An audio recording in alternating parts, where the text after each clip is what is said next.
Hello everyone, welcome back to my channel శ్రావణేశ్వర్.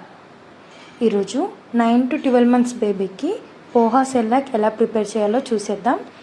ఇలా ముందుగా stove పైన ప్యాన్ని పెట్టుకొని ఇలాంటి ఒక కప్పుతో ఒక కప్పు పోహాని తీసుకోండి.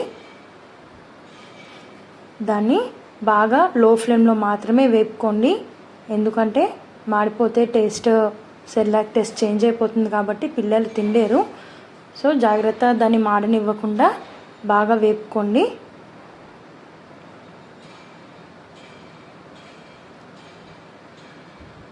ఇలా కొంచెం క్రిస్పీగా అయ్యాక పక్కన పెట్టేయండి. ఏ కప్పుతో అయితే మనం పోహా తీసుకున్నామో ఆ కప్పుతో పావు కప్పు పుట్నాల పప్పు అంటాం కదా, ఆ పప్పుని తీసుకోండి.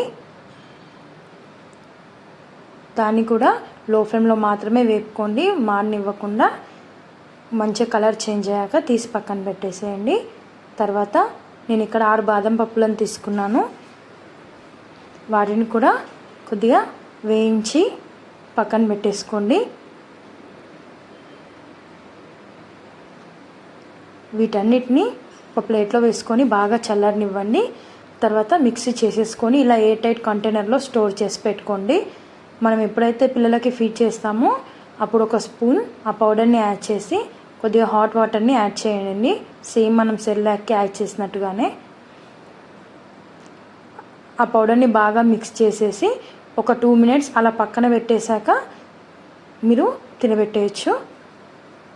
Thanks for watching. Please like, share and subscribe to my